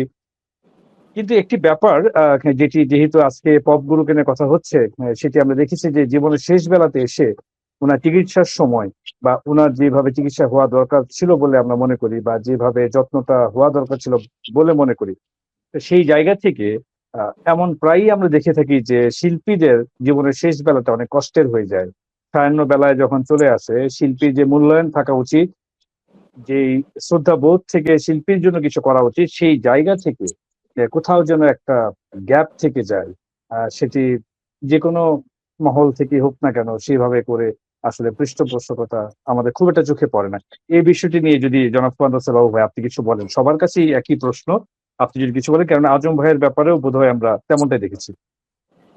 প্রথমে বলি যে একটা টার্ম আছে দুস্থ শিল্পী, এটা আমার খুব আপত্তি। দুস্থ শিল্পী টার্ম বলে বলি যে সংকটাপন্ন শিল্পী, কারণ সংকটটা যে কোনো মানুষের বেলায় আসতে পারে। হতে পারে। একজন সফল ব্যবসায়ী তো কালকে পথে নেমে যেতে পারে। এই ধরনের সংকট যে কোনো মানুষের জীবনে আসতে পারে, এটাকে নিশ্চয়তা কেউ দিতে পারে না। একটা শিল্পীর বেলায় এটা খুবই স্বাভাবিক, কারণ শিল্পী এরা মোটে বৈশ্বিক থাকে না। আপনি জানেন, যারা শিল্পকর্ম নিয়ে ব্যস্ত থাকে তারা এগুলি এই বিষয়টি নিয়ে কখনোই ভাবনা থাকে না, এবং ওই জীবনকে গুছিয়ে নেওয়ার চিন্তাটা খুব কম থাকে, নাহলে শিল্পী হতে পারে না সত্যিকার অর্থে। তো এটা একটা তাদের তাদের দুর্বলতা থাকে, যার জন্য তারা অত প্রস্তুত থাকে না। আর তারপর আরেকটা বিষয় হলো, এমন এমন সংকট হয় যেটা মানে আকারটা তো বড় হয়, যেটা সাধারণ মানুষেরও ব্যয়ভার পরিচালনা করা আহ, অসম্ভব হয়ে পড়ে। অসম্ভব, হ্যাঁ। যেটা কোটি টাকার চিকিৎসা চলে আসে, তখন আপনি বললেন একটা সাধারণ মানুষ, আমাদের দেশে একটা সাধারণ মানুষের জন্য একটা বিরাট সংকট এটা। তো সেক্ষেত্রে আমি মনে করি যে আজম ভাইয়ের জন্য যথেষ্ট চেষ্টা করেছে সবাই, ব্যবসায়ীরা বলুন, শিল্পীরা বলুন, অন্যান্য অল ক্লাস অফ লাইফ, তোমার ওয়াক অফ লাইফ, ওই ওই ওই সবাই এসছে, এগিয়ে এসে তাকে সাহায্য করেছে। তো আজমার ক্ষেত্রে আমি মনে করি না যে উনি সাহায্য পাননি বা কেউ সহযোগিতা করেননি। উনি যথেষ্ট ওনার যেটা করা আছে, উনি পরের দিকে হয়তো মেডিকেলি আর ওনাকে বাঁচানো যায়নি, সেটা হয়তো একটা ব্যর্থতা, যে যে কোনো জীবনে আসতে পারে। তার হায়াত আর ছিল না, চলে গেছে। ছিল না হয়তো সেটা, কিন্তু আমার মনে হয় আমরা এবং যারা ওনারা সবাই যথেষ্ট চেষ্টা করেছে ওনাকে ধরে রাখার জন্য, তো সেটা হয়তো হয়নি। আর তবে আমাদের দেশে হ্যাঁ, সরি, না, সামগ্রিকভাবে বলো। যেটা বললেন যে শিল্পীদের অসুস্থতার কথা, এটা প্রসব আমি মেনে নিচ্ছি, কারণ এবং শিল্পী যে খুব বেশি আয় করে তাও কিন্তু না। আপনারা এটা জেনে থাকবেন যে আমাদের শিল্পী কত বা আয় করে, এবং সেখান থেকে যদি এরকম একটা বড় আকারের একটা অসুস্থতা চলে আসে, এবং সত্যি এটা আহ, ভয়ের ব্যাপার যে একটা মানুষের জন্য। যে আমি আজকে কথা বলছি, আমার জীবনে আল্লাহ করে এরকম কোনো সমস্যা হলে আমি তো নিজে কুলাতে পারবো না। এগুলি হতে পারে, যে কোনো মানুষের জীবনে এখানে হতে পারে। এখানে আমি একটা কথা বলতে চাই তাহলে ভাই। আমার যেমন এখানে আমার কমপ্লেন আছে এখানে সম্বন্ধে বাংলাদেশের, আমাদের দেশের ব্যাপারটা বলি। লেট আস সি, আপনি যে অবস্থানে আছেন, আজম ভাই যে অবস্থানে ছিলেন, হ্যাঁ, আমরা যে অবস্থানে এত বছর, 50 বছরের মতন গান গেয়ে মিউজিক করে আমরা যে অবস্থানে আছি, এরকম অবস্থান যদি আমরা ওয়েস্টার্ন কান্ট্রিতে থাকতাম, শুধু ওয়েস্টার্ন কান্ট্রি, ইন্ডিয়াতেও যদি থাকতাম, তাহলে আমরা এক একজন একটা মিলিয়নের হতাম, হতাম না? আমরা হতাম, বিকজ আমাদের দেশের বাইরে অন্য দেশরা ইন্টেলেকচুয়াল ভ্যালু দেওয়ার মতন তাদের মনোভাব আছে, কিন্তু আমাদের মধ্যে নেই। এই যে বাবু বলে, আমরা ছোটবেলায় যখন গান গেতি, কতবার পার্টি টাকা না দিয়ে পালাই গেছে। এখানে এখানে কতগুলো আমাদের টার্মও গড়ে উঠেছিল, যারা আমরা মিউজিক করতে যেতাম, আমাদের মধ্যে টার্ম হতো যে অন্য মানুষ আবার বুঝে হয়তো কি কি প্রশ্ন করছে, তো সবাই ভিড়ের মধ্যে একজন আরেকজন কি যাই, গিয়াস এসছে বলে, না আসেনি, গিয়াস এটা একটা ঘটনার দিকে হয়েছে, মানে Gias is the guy who would give the money, and Gias খুঁজে পাওয়া যাচ্ছে না, গিয়াস পালাইছে। কিন্তু বেসিক্যালি আমি যেটা বলতে চাচ্ছি, যে মিউজিকের জন্য কর্পোরেট যারা করে, অনেক করে, কিন্তু অনেক বেশি করা উচিত। Music is a product which can be promoted for any other product. It's aphrodisiac. It can be. Exactly. Add করি, আমাদের দেশে যে মিউজিক হয়েছে কখনো প্রপারলি মার্কেটেড হয় নাই। এই একটা হয়নি, that's exactly what I am to say.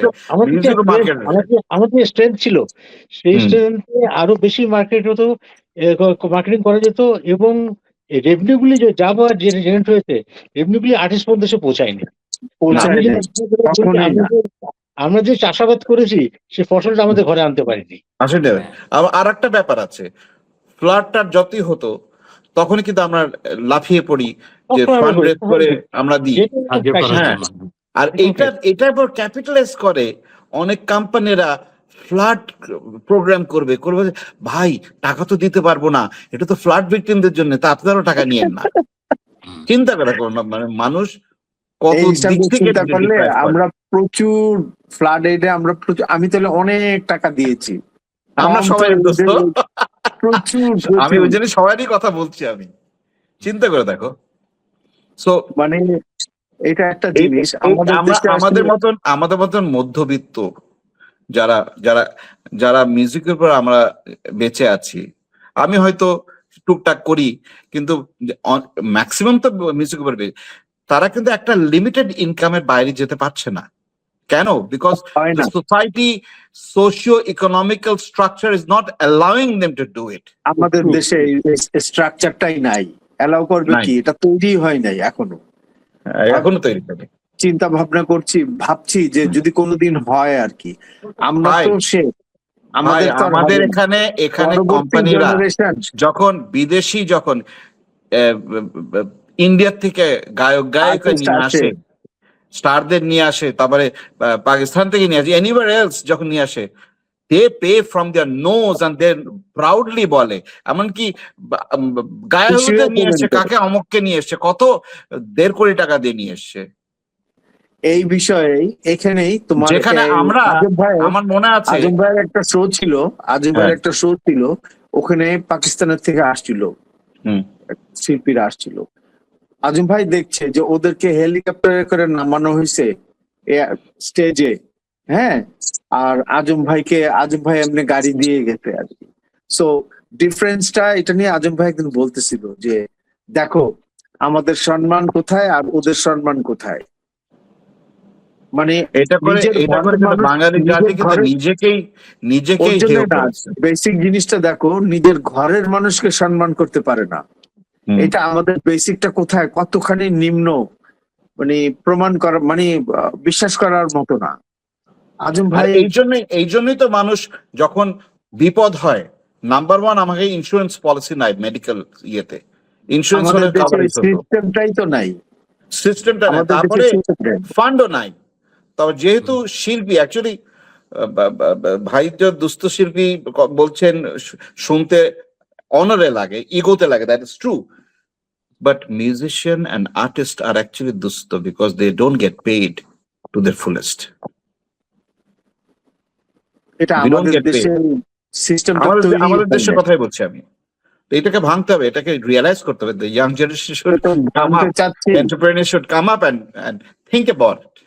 কারণ এখন পৃথিবীতে যে কোনোখানে আর্টিসানসরা এখন একটা রাজা যদি একটা দেশ জয় করত, প্রথম ওরা করতো কি, ওখানে মিউজিশিয়ানস কারা আছে জোগাড় করো, এনরিচ করো কালচারকে। That's the backbone of society. এটা তো হয় না, কখনো হবে না। ওখানে আছে, মনে করো যে আমাদের দেশে আমরা অনেক কিছু চিন্তা ভাবনা করছি, এখন আমরা অনেকখানি গড়ে আনছি, মনে করো আমরা হয়তো এটা ভোগ করতে পারবো না, কিন্তু পরের জেনারেশন যাতে এটা ভোগ করতে পারে সেটার জন্যই আমরা চিন্তা ভাবনা করছি। যে আমরা জাতি হিসেবে আমাদের যে আস্তে আস্তে আমাদের পেইং পাওয়ার আছে, ইজ নট দ্যাট পেইং পাওয়ার সমাজে নাই। যারা বিদেশি যারা বেশি দিতে পারে তারা কেন আমাদেরটা কমাতে চায়? মানে হ্যাঁ, শুনো, ঘরের মানুষের এমনিতেই সম্মান কম থাকে। এক্স্যাক্ট, ওই তো, এটা সব জায়গায় না, কিন্তু সব জায়গায় না, আমাদের এখানে বেশি। আশা করি জাফর আমাদের এই আলোচনা থেকে মোটামুটি উত্তরটা পেয়ে গেছে। হ্যাঁ, আমরা আজম ভাইকে নিয়ে থাকি একটু। হ্যাঁ আচ্ছা ঠিক আছে, সরি। আমার তো শোনো, rock rock singer, rock musician আর রেভলিউশনিস্ট, মানে একটু রেভলিউশন করতে পারলে কিন্তু রক্ত গরম হয়ে যায়। সেই সরি। সবসময় চিরকাল তাই হয়েছে, চিরকাল এই কথা বলেছে সেই আর কি। জিনিসটা আমি হচ্ছে একদম গিয়ে জি, আমরা এই যে দুঃখটা আছে, দুঃখগুলি থাকবেই for the rest of our life.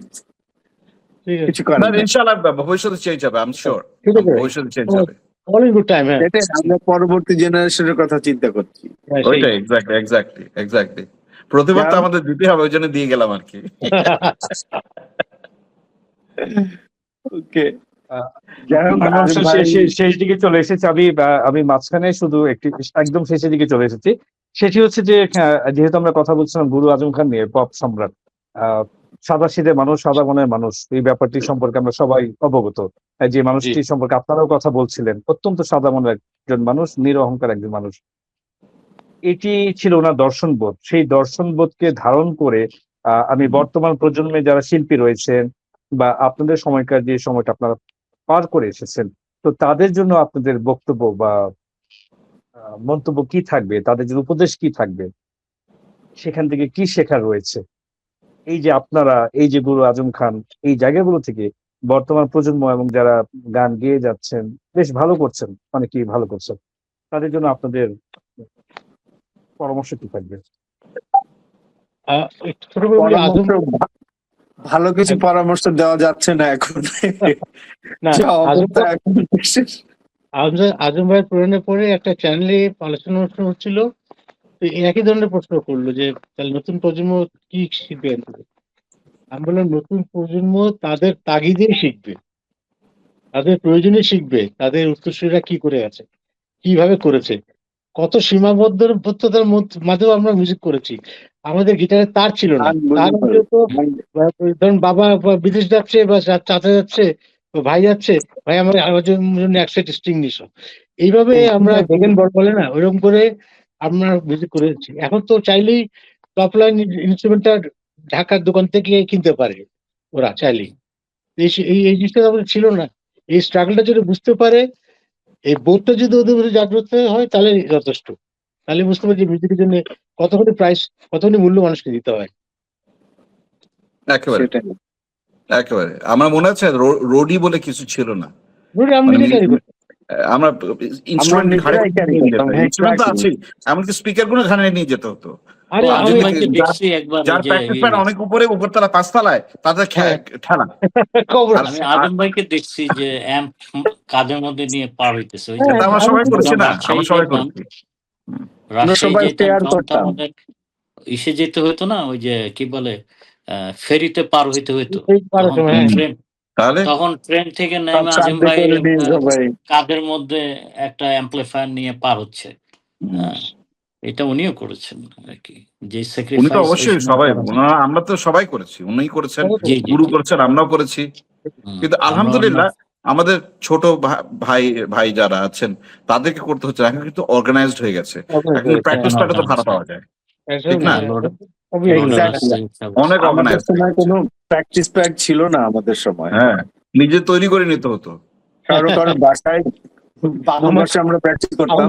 আমার সারুন কোটরে সার্ভেন্ট কোয়ার্টার প্র্যাকটিস করতাম। বাবুর বাসার উপরে মনে হচ্ছে একটা বাবু সারুন তোমার কোটরে, সেই হ্যাঁ প্র্যাকটিস সার্ভেন্ট কোয়ার্টারে, হ্যাঁ। আমার বাবুর একটাই জিনিস হচ্ছে যে যারা নতুন প্রজন্ম আছে, ওদেরকে কিন্তু হিস্ট্রিটা বলতে হবে। They have no that what এটা একটা রেভলিউশন করে জিনিস। আমরা কিন্তু এই স্ট্যাটাসটা নিয়ে এসেছি। অবশ্যই। ব্যান্ড মিউজিক্যাল রক মিউজিক বাংলাদেশের কালচারে যে এখন মিশে গেছে, আজম ভাই থেকে শুরু করে আমরা সবাই খন্ড খন্ড করে কিছু কন্ট্রিবিউশন করার চেষ্টা করেছি। অবশ্যই প্রত্যেকটা হ্যাঁ, আর মানুষের ওই কন্ট্রিবিউশন আছে এখানে। হ্যাঁ, Everybody সবাই একটু একটু করে সবাই contributed. দিয়েছে। হ্যাঁ, সবাই আমরা কন্ট্রিবিউট করাতেই তো আজকে এই অবস্থা। এই হ্যাঁ। ইতিহাসগুলো যদি ওরা না জানে, তাহলে এই যে আমরা এত কষ্ট করে এখানে আসছি, মানে বেড়ার তার দিয়ে গিটারের তার বানাইছি। তো এই জিনিসটা যদি ওরা যদি রিয়ালাইজ না করতে পারে যে কোন লেভেলে we had to suffer, we had to work with our, মানে আমাদেরকে সেই পাগলামি ছিল, সেই বাজাইতেই হবে, এই জিনিসটা ছিল। এই জিনিসটা যদি ওদের না থাকে তাহলে হবে না। এখন এই একটাই প্যাশনটা প্রবলেম, থাকতে সেটা হবে, এই হচ্ছে গিয়ে প্যাশনটা থাকতেই হবে। এখন Passion আমার টা মনে থাকছে। হয় কিছুদিন আগেও যেটা আমি দেখেছি, আমি জানি না বর্তমান অবস্থা কি, কিছুদিন আগেও আমি দেখেছি যে আহ অল্প একটু শিখেই ওদের ধ্যান ধারণা হয়ে যায় টাকা কামানোর জন্য। They want to earn money as fast as possible. কিন্তু তাই না? আমাদের মধ্যে এটা ছিল না। এখনকার ছেলেপেলেরা ব্যান্ড মিউজিক টিউজিক করে বা যেই গান গায়, অল্প কিছুদিন মোটামুটি একটু উতরায় গেলে পরে ওদের আর সেই ট্যালেন্টটা আস্তে আস্তে কমে যায়। কারণ কারণ ওরা তখন ওই গবেষণার দিকে আর থাকে না, তখন ওই না, তখন পয়সার তখন দিকে চলে যায়, চটুল গান গাবে, এটা গাবে, ওটা গাবে, এসব তারপরে পপ গান চলে যায়। তখন কোন গান গাইলে পরে হিট হবে সেটা চিন্তা ভাবনা করে, এক্স্যাক্টলি। ক্রিয়েটিভিটিটা কমে যায় আস্তে আস্তে। এই তারপরে একটা তবে আমি জিনিস, এই জিনিসগুলি দোস্ত, আমি কিন্তু একটাই জিনিস বলছি, এখানে দুটো জিনিস আছে। Number one, as a musician, Jafar ভাই যেটা জিজ্ঞেস প্রশ্ন করেছেন ওর উত্তরে, অ্যাজ এ মিউজিশিয়ান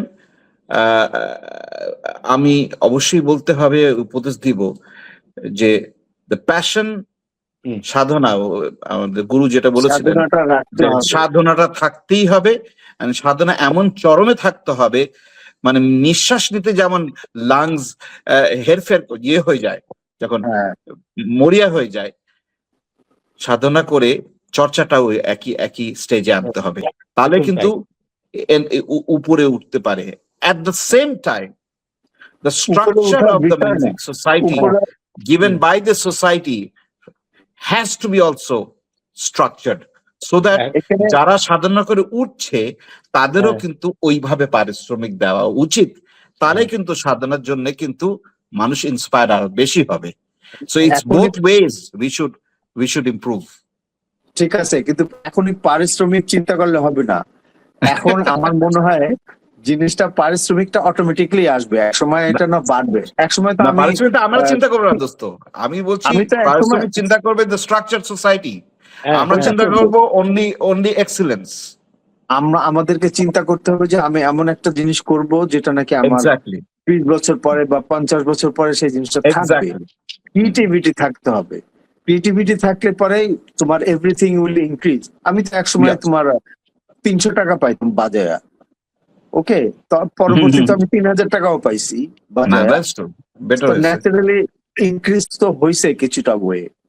না না, ইনক্রিজ অবশ্যই জিনিসটা হয়েছে, হচ্ছে গিয়ে- আমি ট্রাইং টু সে, আমি কিন্তু এটা বলছি না, আমি বলছি যে অবশ্যই ইনক্রিজ হয়েছে, কিন্তু যতদিন যেখান থেকে 73 থেকে এখন পর্যন্ত যতটুক মিউজিক্যাল ডেভেলপমেন্ট হয়েছে, ওই অনেকটাই অনুযায়ী হয়েছে। রেকগনিশনটা সোসাইটি দেয়নি। That's what I'm না, trying to say, আর কি। এটা He's right, he's right, he's right, he's right. এটা Exactly. এটা এটা এটা এটা আমরা একটা পাটাতন তৈরি করে গেলাম। আমি নিশ্চিত যে ভবিষ্যৎ যারা আসবে তারা এটাকে রক্ষা আগায় নিবে। করবে, আর এগিয়ে নিয়ে যাবে। Exactly. তবে মানি সিকার অলওয়েজ ওয়াজ দেয়ার, যারা হ্যাঁ, পয়সার পিছনে দৌড়ায় তারা আর্ট কালচার করতে পারে না। এটা সব যুগে ছিল, সব যুগে থাকবে। এবার তো একটা ওদেরকে আমি আর্টিস্ট বলি না। এক এটা গ্রুপ সব এক্সপ্লয়েট ক্ষেত্রেই করে আছে। গেছে, এক গ্রুপ এক্সপ্লয়েট করে যাবে, হ্যাঁ এই আর্টিস্টদের এক্সপ্লয়েট করে চলে যাবে। হ্যাঁ, তাদেরকে আমি আর্টিস্ট বলবো না, যারা তবে মানি পিছনে দৌড়ায়। এক গ্রুপ কিন্তু সবসময় কিন্তু কন্ট্রিবিউট করে যাবে। রাইট। হ্যাঁ, সেটা বললাম, আর্টিস্ট শিল্পীর কাজেরও তার শিল্প চর্চা, শিল্পীরা অত বৈশ্বিক ভাবনা তার মধ্যে থাকে না। যাক, অনেক কথা হয়ে গেল সাহেব। ঠিক আছে, মানে খেলা দেখতে হবে, খেলা দেখতে হবে। হ্যাঁ, খেলা দেখতে হবে। খেলা দেখতে ঘুমানোর সময় আছে না? ঘুমানোর সময় নাই, তাহলে পুরো সকাল ভোরবেলা উঠতে হবে। ঠিক আছে, আজকে তো খেলাটা মানে রীতিমতো তৃতীয় যুদ্ধ অনেক কিছু ডিফাইন করবে আজকে, খেলাটা ইম্পর্টেন্ট। অনেক কিছু ডিফাইন করবে। আমি চাই ইংল্যান্ড আসুক, একটা চেঞ্জ চাই আর কি। ইংল্যান্ড আমিও চাই, আই ডোন্ট ওয়ান্ট আর্জেন্টিনা। মানে আমি চেঞ্জটা চাইতেছি যে ওকে, এতদিন আচ্ছা, ঠিক আছে, 62 সনে একবার চ্যাম্পিয়ন। আমরা এখন অনুষ্ঠানটা শেষ করতে চাই। জি জি জি বাড়ি জি, যাই। অবশ্যই। অনেক কিছু দূর যেতে হবে তো না, বলার- এক রুম থেকে আর রুম অনেক সময় লাগবে যেতে। জাফর ভাই আপনি এন্ডিং ডায়লগটা জি দিয়ে দেন। জি জি জি অসংখ্য অসংখ্য ধন্যবাদ। আসলে আমি আপনাদেরকে কষ্ট দিলাম, লম্বা একটি সময় আলোচনা করেছি, কিন্তু আলোচনাটা করেছি সেটি খুবই যথার্থ ছিল এমন একজন মানুষকে নিয়ে, সেটি নিয়ে আর কথা বলার কোনো এখানে আর কিছু হ্যাঁ। নেই। যে মানুষটা নিয়ে আরো কিছু জানবার রয়েছে, আরো কিছু জানবার ছিল, যা সময় স্বল্পতার জন্য আসলে অতটা জানা হয়তো বা গেল না। আরো অনেক স্মৃতি আপনাদের সাথে ছিল যা দর্শকরা জানতে পারতেন। অসংখ্য ধন্যবাদ জানাই জনাব দুলাল জোহা, জনাব লুৎফুল আহমেদ লাবু, জনাব ফুয়াদ নসর বাবু ভাই এবং জনাব নাসিম আলী খান ভাই। আপনাদেরকে অসংখ্য ধন্যবাদ জানাই আমাদের সাথে এত যুক্ত থেকে থ্যাংক ইউ কষ্ট করে ভেরি মাচ। Thank you. মূল্যবান মতামত এবং আলোচনা করার জন্য ধন্যবাদ। জি ধন্যবাদ। ধন্যবাদ। আসসালামু আলাইকুম। Thank you very much. ভালো থাকেন। আল্লাহ হাফেজ। ভালো আল্লাহ হাফেজ। থাকবেন সবাই। সুপ্রিয় দর্শক, আপনাদের সকলকে অসংখ্য ধন্যবাদ জানাই আমাদের সাথে এতক্ষণ আজকের এই বিশেষ পর্বে যুক্ত থেকে আমাদের আলোচনা শোনার জন্য। আবার দেখা হবে নতুন অতিথিদের নিয়ে, নতুন কোনো বিষয় নিয়ে। ততক্ষণ পর্যন্ত ভালো থাকবেন। শুভরাত্রি।